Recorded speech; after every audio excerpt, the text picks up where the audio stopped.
After bullying the charts for the past 3 weeks, now Drake's new album has been dethroned by another rapper's first week, and because of this, a lot of people are tweaking on the internet because this is the sign of something new in their eyes. Now, I don't understand why Drake stans can't just handle the fact that their king is also the king of the industry. He got the #1 that was guaranteed, okay? And then he got #1 for 2 weeks, but it's to that point where they really want him to block everyone else for the next year, it seems. I don't know what they have to gain by this guy that they don't know dominating the charts forever, but I understand it is a vestige of our childhoods. The same man who was on top when we were in elementary school is the same man who will be on top after we graduate college, but you know, that's cool and everything, but it doesn't have to be extreme, okay?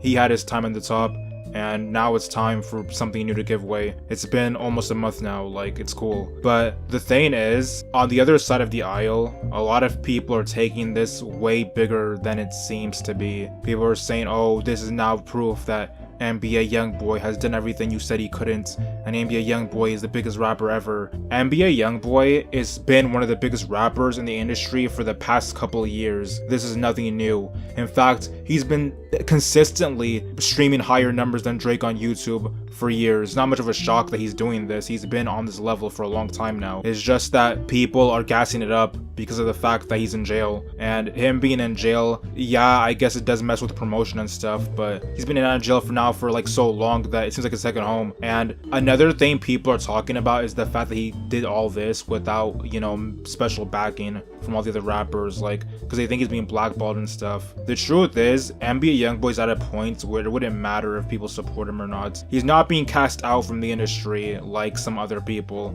He's just, people don't really want to stay with him because they know that he's not good for business, and more importantly, they know he's beefing with someone who they do like. What's the point of associating with someone that you know will just cause problems for you later on? And yeah, you could say it's a weak move, considering these guys always talking about how they're their own men and how they're so cool and tough, but at the end of the day, this industry is not about actually being hard or cool. It's about making money.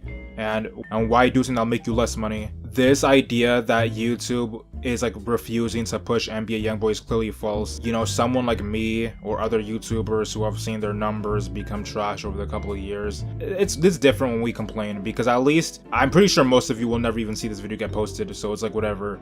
But NBA Youngboy is at a point where he doesn't need the extra promotion from YouTube. He's so known in the culture, everyone's always talking about him on the internet, that when he drops something, we all know he dropped it. His videos always play on the sidebars, it's always being recommended in some way, shape, or form. Just because it's not given a full push by YouTube like Drake is, doesn't mean that it's being suppressed. It's just not being championed because the whole industry is hypocrites. I get that. Spotify and YouTube and Apple Music all pick and choose what industry musicians to actually promote, even though they all beat up their girlfriends, even though they all shoot at people, even though they all, go to jail for messed up stuff. But the difference is who's public about it. NBA is very public about his nonsense, and that makes people on YouTube not really want to associate with him. On top of that, NBA is really public about how he feels about other people, and that makes other people not want to associate with him. You could say it's keeping it too real or whatever, but at the end of the day, he's doing something to make people not want to promote him, and that's not suppression, just not promotion.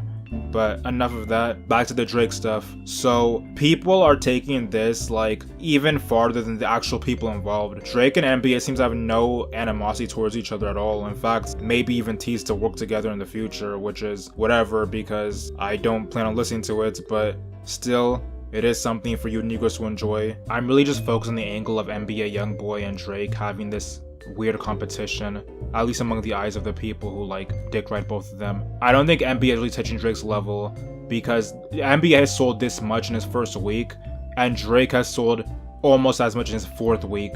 There's clearly a dimension here, and it's just testament to what I was talking about a couple of videos ago with how there'll never be someone else on Drake's level, just how Drake is not on Michael Jackson's level. NBA, as I've said, is one of the biggest rappers out right now. If you compare his first week sales to even the people he's directly against, he's way higher than them. Of all the street rappers, he has been doing the best for a long time now, at least a couple of years, and despite that, he's still not even at the level where everyone just knows him. He's just another big rapper. So if we're this deep that we're now in the early 20s and there's still no rapper in sights that can just overtake the market, even among the biggest top rappers, on the charts, none of them can just sell a couple 100,000 a week anymore, then I think we've reached a point, in the music industry where there'll never be another big rapper to just take over.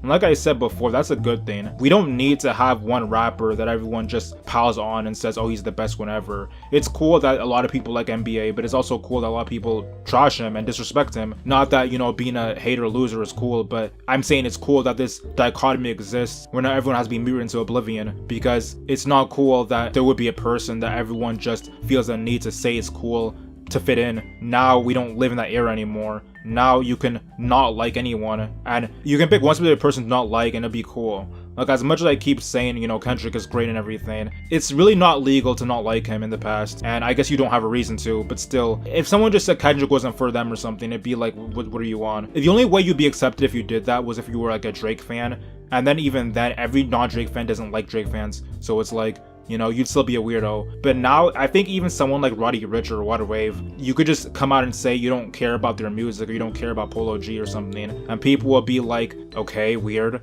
But they won't like ostracize you for it. It'll just be like your taste, and I like it better like this. Because, you know, these rappers are rich enough as it is. They're not struggling. They don't need to be on the top to be like, okay, to feed their family. But not only does this new era where there are more than one big person on top mean that more people can get their shine, but it also means that more people can have options to choose to what to listen to. So I can't be mad at it. Closing thoughts are, if you support either of these two men, that's cool, but just know that it doesn't matter how many albums these people sell first week. The money they make is divided between managers and the label and, you know, promoters and engineers and producers, and about $0 goes to you. So they will make money and you will still be broke and disrespected by the very people you worship. And you could say, well, then how come it's cool for you to talk about sales every other video? And the difference is, I really don't care who sells what. I mean, yeah, it's cool when someone you like sells a lot or something, but it doesn't make a difference to me if Drake sells more this week or NBA Youngboy.